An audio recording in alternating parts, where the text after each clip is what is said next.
And I do see increasing interest in senior executives looking at their behaviors. Sometimes they're in organizations and they get feedback, 360 feedback, or they just get more input than they might have years ago to help them get better perspective on themselves. I think self-awareness is everything. The most effective leaders that I work with.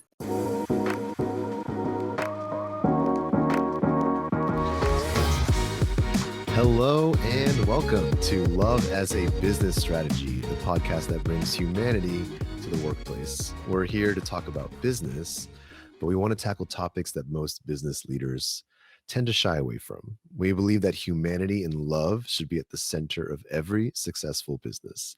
I'm your host, Jeff Ma, and as always, I want to have some conversations with real people and hear some real stories and talk about real business in the real world. My guest today is Gayle Lantz, the dynamic founder and CEO of Work Matters Incorporated, specializing in visioning, strategic planning, and team and executive development. Gayle has guided businesses such as NASA, Microsoft, Southern Company, UAB, Protective Life, as well as many other small and mid-sized firms, and she helps them shape cultures and ignite transformation. Gayle's the host of the CEO on the Go podcast, which is ranked in the top 5% of all podcasts globally. I'm going to have to find out how she did that later. And she's the author of the award-winning book, Take the Bull by the Horns, and creator of the Leadership Journal, which is available on Amazon. Before starting her business over 20 years ago, Gayle held an officer-level position with TIAA, a leader in its industry serving those in the academic, medical, cultural, and research fields.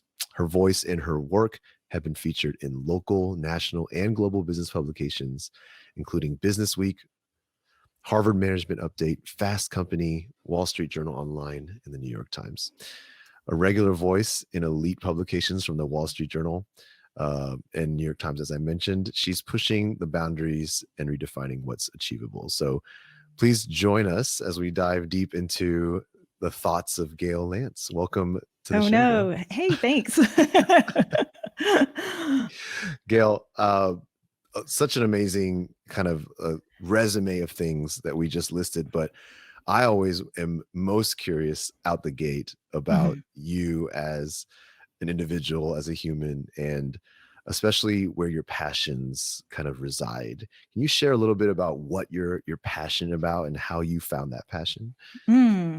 Yeah, it probably found me. I think the passion that has been the common thread throughout most of my life is helping people through difficult experiences, difficult emotional issues. So I think in the way that I operate now, working mainly with senior executives, when I look back, I can see that pattern and how it even started with me as a child, having to work through some challenges. Usually they're in the area of some kind of transition when you're moving from one phase to a next, or moving from something that you've known well to something that's very different, getting out of your comfort zone. Those are all kind of the themes that I'm drawn toward, that I want to help people through. I've just done it differently over the years. How did you find your niche kind of in, like, as you mentioned, you work a lot with CEOs, topmost leaders. It's a small audience overall compared to the greater audience out there. And it's a much needed thing, but how did you find that place where you really found yourself excelling in that specific type of consulting and help? Yeah, well, I think it probably stemmed from the experience that I had when I was in the corporate world as an executive at a pretty young age, in my 20s, having a lot of responsibility. And in that time in my life, it was very stressful, and I was traveling a lot, still figuring things out. And I knew that I'd gotten to a point where something needed to change, and I didn't know exactly what, and that I would need some help figuring it out.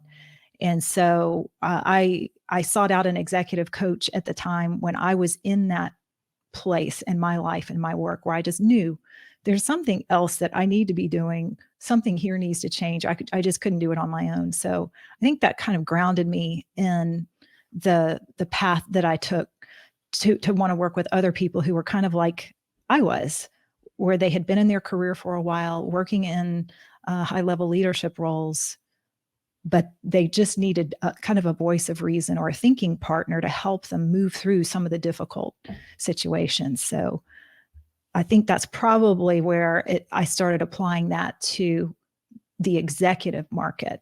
But I've really wanted to help people in general for a really long time. I started out kind of in the mental health field, just helping people with really serious issues, suicidal, homicidal, really challenging mental health issues. So I think it prepared me well, actually, for some of the experiences and projects that I've been working on since then. Amazing. Absolutely. And one of the reasons I was excited about today's conversation is because you do work, like, as you mentioned, with all these like executives and people who are driving the vision and direction of these large organizations, which impacts, hundreds of people that work with them or under them. But the topic today was like, I could have talked about a lot of things, but I really want to dive into like purpose and meaning. And I think it's all connected because I think that a lot of people in the workplace today, I won't generalize, but you will hear a lack of purpose sometimes, a lack of meaning for them personally.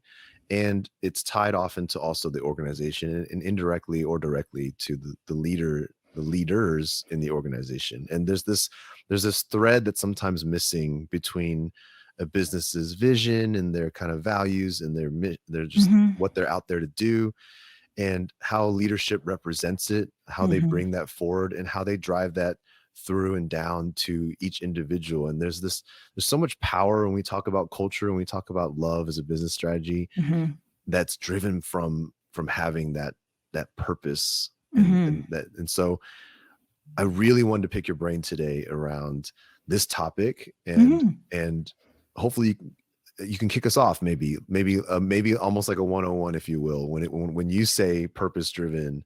Yeah. What does that mean to you? Yeah. Well, I think purpose, and like you said, it's a really big topic, and it's been out there a lot. The purpose driven, fill in the blank. But I think for me, purpose, there's like the purpose with a big P, like what is the purpose of life? Purpose, why you're here, the big questions, and then there's purpose maybe with the smaller P. Like why are we having this meeting? Why are we holding this workshop? Right. Yeah. So I think they're both important. So it depends on where we go. If we're talking about our life, then it's really important. Even in business, it's important to think about the bigger purpose and to just make sure there's as much alignment as possible with the work you're doing and what you consider to be your purpose in the bigger picture. And I think to your point, a lot of people don't either know how or they've lost sight, and leaders need to help keep purpose front and center. And it's really hard for them, especially today, because the pace of change is so fast. There's so much distraction, all the other employee issues, burnout, people, leaving their jobs. So sometimes purpose gets thrown out the window when you're just trying to get through the day. And I really like that you emphasize that leaders play such an important role in that process when sometimes they themselves have lost sight of why they're doing what they're doing. Yeah, there's a bit of the put your own oxygen mask on before helping others situation going on. Yeah. So what does a purpose-driven leader look like to you? Like if you were painting that picture of the ideal state when it comes to purpose, like paint me that picture. Yeah, that's a great question. I think they're fairly confident and know what their values are, what they stand for. They're clear on their mission. So they kind of exude that kind of confidence and spirit of everything that they do. Really it's evident that purpose is what's driving them. It's not hidden. It's not something that people would have to wonder about. People in their organization see that clearly in them, so that they understand what it is that's really driving them, if that makes sense. I think everybody's purpose is a little different, and how they interpret purpose is different. Yeah. In my travels, in my conversations, I come across what I would consider many purpose-driven leaders. But what I find kind of more often is surprising is that those same leaders aren't necessarily able to bring that out of others, Mm-hmm. or Mm-hmm. translate it into others, or they're highly visible. I feel that their drive and their purpose is on display. Mm-hmm. But can you talk a little bit about why that might happen, or where we need to focus on Yeah. to address that? Why there's a disconnect? Is Yeah, that what you're asking? Yeah, absolutely. I think sometimes there are assumptions made at the top. You leave the leadership meeting, you say, okay, we're just going to tell our people this. Here's the message. And depending on how that's delivered, it may fall flat if leaders haven't really considered how they can communicate the message in a way that resonates with the people in the organization. I've shared this example before in other conversations, but I remember when I was in the corporate world and we had the CEO kind of explaining our vision and mission, and it took over an hour. It became very complicated in the way that it was just kind of a monologue, and kind of hard to grasp or buy into. So I think the more modernized approaches involve having conversations with people, with team members, to help get them understanding and talking about what does that purpose mean to them. So I don't think it can be dictated. I don't think it can just be communicated down the line. I think purpose is something that really deserves to be in the conversations that leaders can have. And that's where I see my best clients, the leaders that are purpose driven, making sure that they're weaving that back into the conversation in some way and reorienting people around why we're doing what we're doing. That makes so much sense, because what I see all too often is that there's this invisible kind of hazy line drawn when it comes to, if you look at an organization as you climb the ranks, and for some reason beyond a certain line, every leader above that line starts viewing these types of topics as tactics and strategies for Mm-hmm. a like faceless sea of people that are beneath the line. Mm-hmm. And that's where you consistently see these culture initiatives come out as like words, Mm-hmm. and just kind of like catchy catchphrases and inspirational kind of Yeah. messages. And I love that you kind of pointed out the need to still have the conversation Yeah. Yeah. and break through that line a little bit, even if you're Mm-hmm. all the way at the top, um, to stay connected, right? Yeah, and that can happen a lot of ways. A lot of the experiences that I create with organizations is having people share stories, specific examples where that purpose is evident in the organization, where they're modeling what needs to be happening. And that's a very tangible way to help employees understand what it is that the organization is trying to do and why. So I really like introducing the element of storytelling in that process. No, absolutely. Mm-hmm. I'm curious, there's a saying that's used a lot, I guess, that it's lonely at the top. Mm-hmm. And, I can't help but see that play out truthfully in a lot of cases. And when I connect that to our conversation here, and we're talking about this, it's really a drive. This is like it's driven and, driven through passion. It's part of our, why we wake up in the morning, and all these things that make us Mm-hmm. combine for our satisfaction and our like kind of gratitude in the world. And then you have this like element of loneliness when you're a leader, feeling like you're pushing these types of things alone. Mm-hmm. And I see a stark contrast between kind of what the leader wants, and the leader has a vision for, and then you trace it all the way down to kind of last seat, last row, Mm-hmm. and what they want and what they are passionate about. Mm-hmm. What's the best way to kind of connect that lonely leader at the top kind of down, and maybe make them feel a little less lonely? 'Cause I feel like a lot of that loneliness is that no one else is driven or purpose driven the way that Yeah. they are. Yeah. Well, and that's a big question with, there are multiple answers that are coming to mind, but one of the obvious things to do is to connect them with the front line.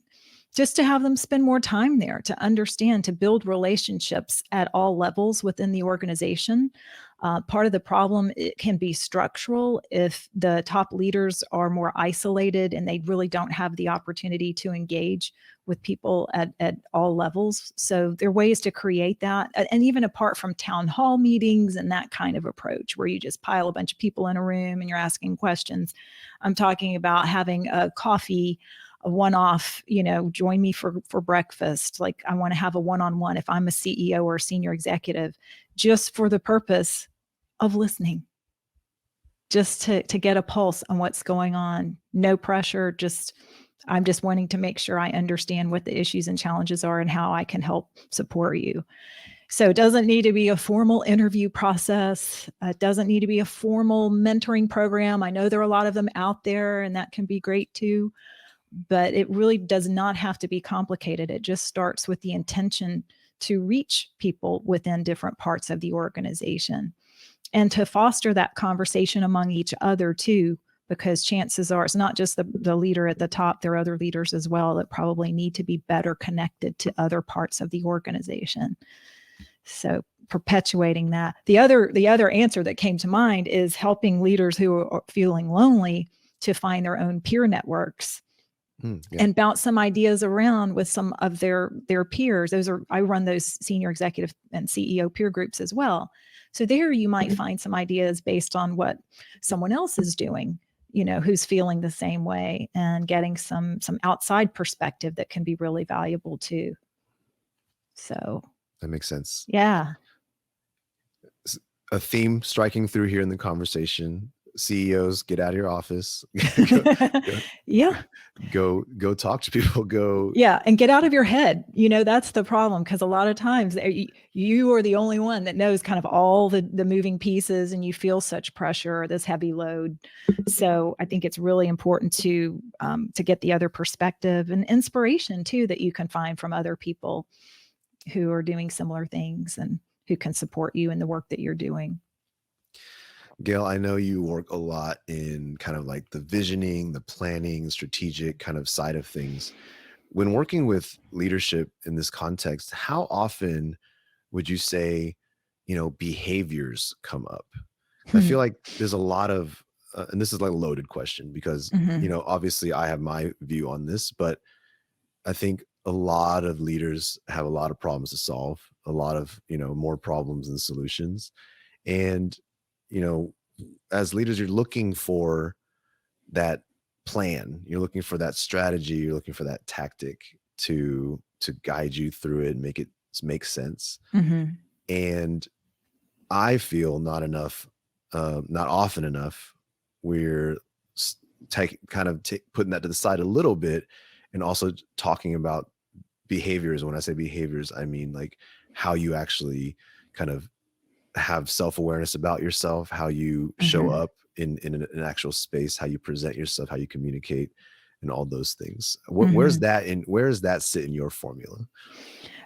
It's an important element, and I do see increasing interest in senior executives looking at their behaviors.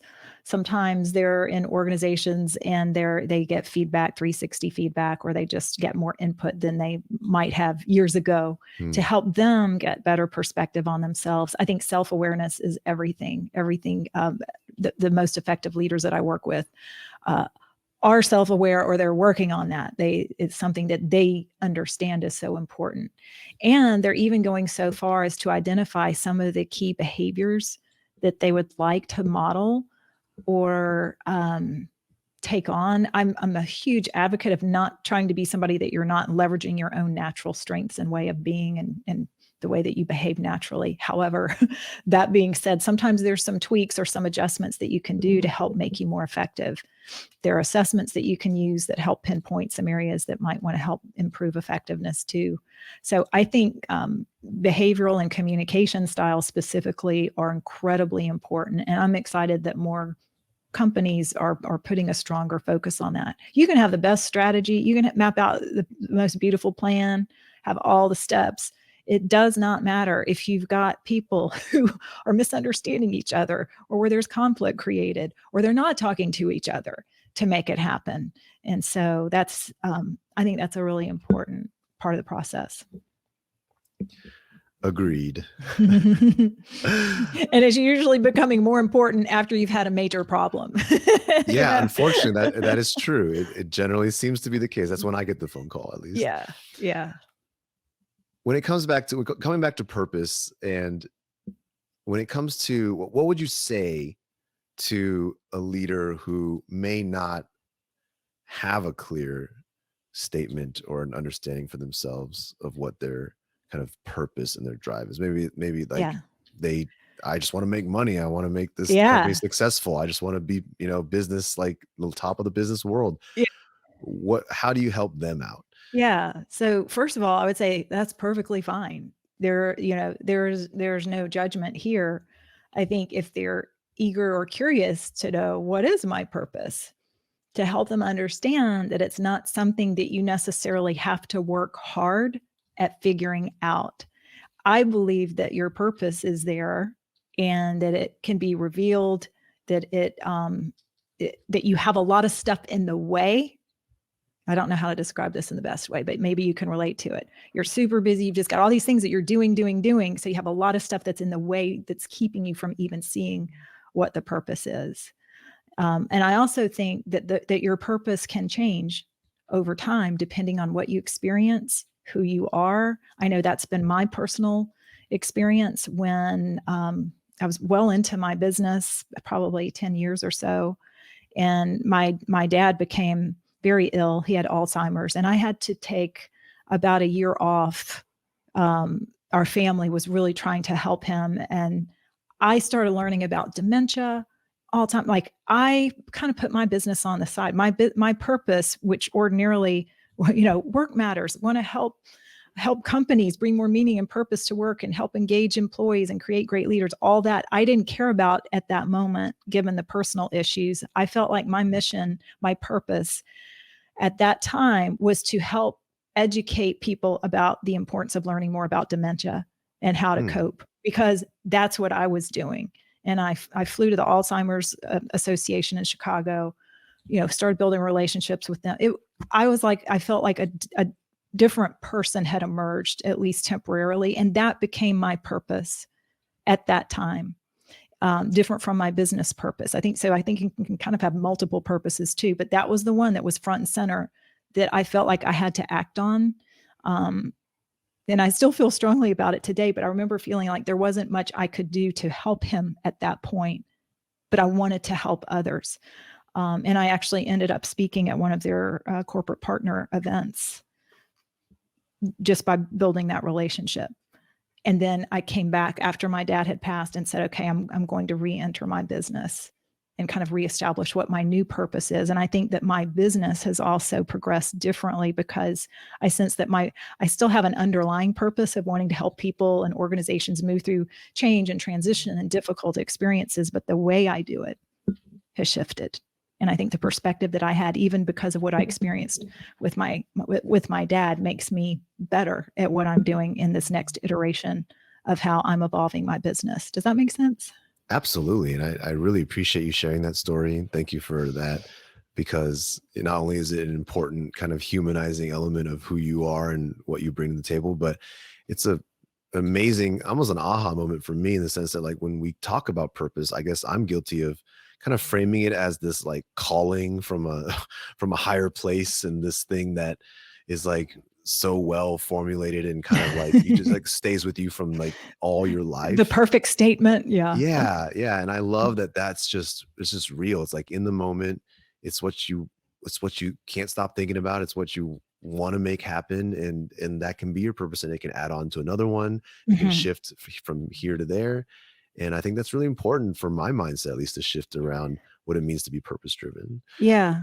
Yeah. And to not lock into it. If you think that your purpose has kind of evolved, to be open to that, to not, to follow it and be letting that be, be the beacon when you need it to be, but also be willing to look at it differently or evolve that if you need to at the same time. I love it. Such a shift, and it's so important. I think for me, when I think of my purpose, for instance, doing this podcast and coming here and wanting to help people, maybe I need to kind of, shift, where my like core driving purpose. You get so stubborn kind of to yourself, like almost as if you committed to something Yep, I can and relate to that. you don't want to give up on it, but deep in your heart, it might have shifted a little. Not that it needs to go away. It just means that you need to like rethink it, have that growth mindset around it. Yeah, it's so interesting you said that, because just before this interview with you, I did a session on podcasting for a group of entrepreneurs.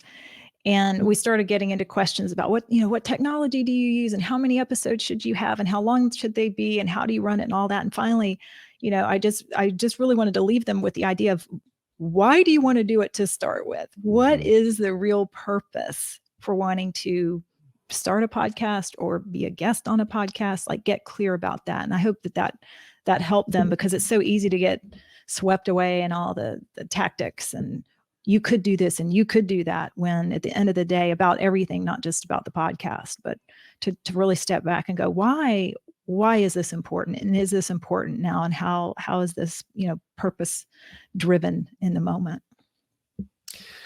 My last question or line of questioning really is really around kind of connecting this directly to a lot of what myself and the listeners are working on, which is at its core behavior change.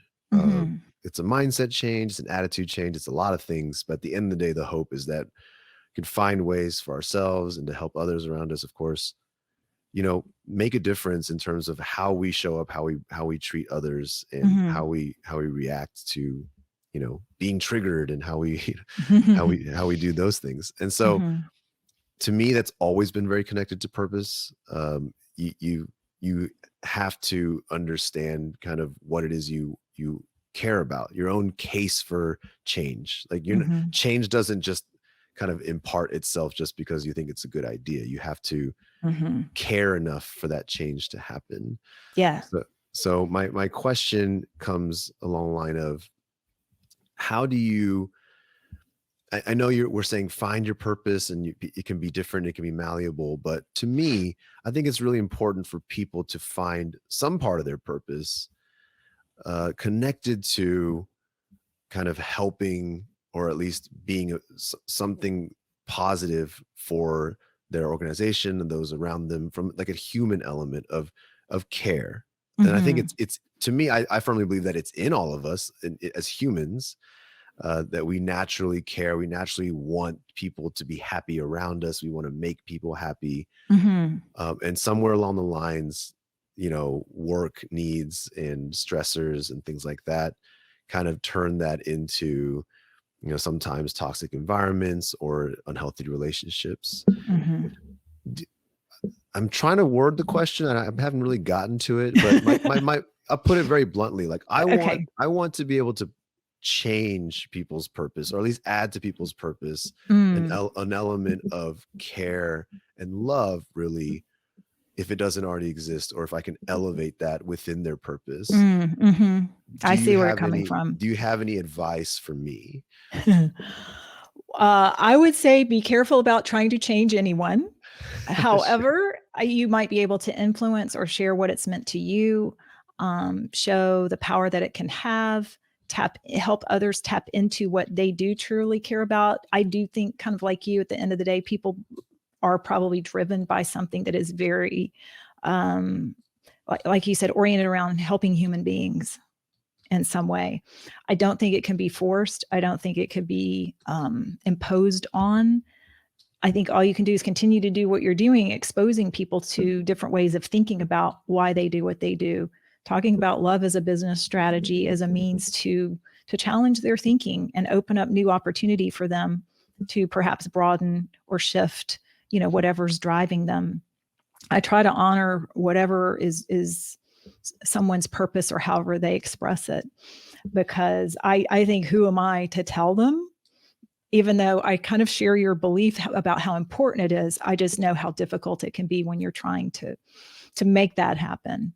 And I think the best leaders can help others actually discover what that purpose is, provide the space, provide that non-judgmental opportunity for people just to talk about what they care about. And when people can talk about what they care about, that's really the indicator that you need to see about what's underneath that in terms of a purpose.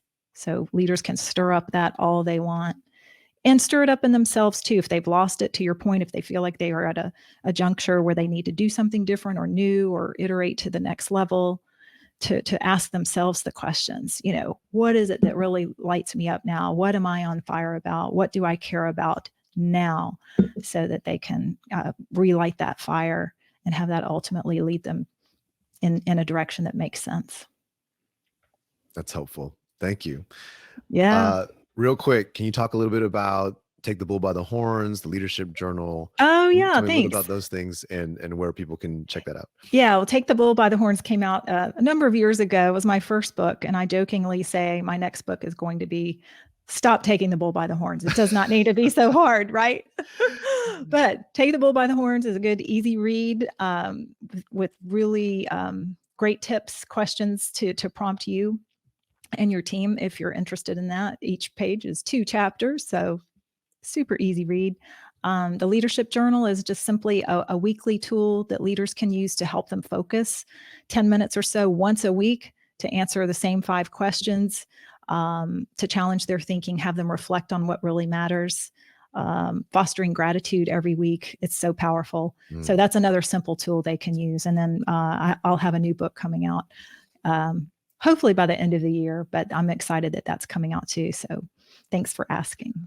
Absolutely. And of course, the podcast CEO on the Go. I hope to be a CEO one day so I can join you on that podcast. Yeah, CEO on the Go. It was so great to have your colleagues on there for Love as a Business Strategy episode. They did a great job. So yeah, so I'm like you, I'm continuing to run my podcast in a way that makes sense for me, that I think is fulfilling my purpose right now, but it's subject to change at any time. I love it. I really appreciate the time you spent today. Everybody, please go check out the podcast, check out Take the Bull by the Horns, Leadership Journal. And Gayle, I really appreciate the insights you had today. I look forward to hopefully more conversations that we can have around work matters as well, because I'm very interested. I think what you're doing is awesome and much needed in the world. So thank you for joining us today. Thanks, Jeff. I appreciate it. To the listeners, appreciate you as always. Check out our book, Love as a Business Strategy, while you're at it. If you haven't, I don't know why you're here, but Love as a Business Strategy is still there, still out there, still a bestseller. And subscribe, rate the podcast, tell a friend. We appreciate you. So with that, we will see everybody next week. Have a good one.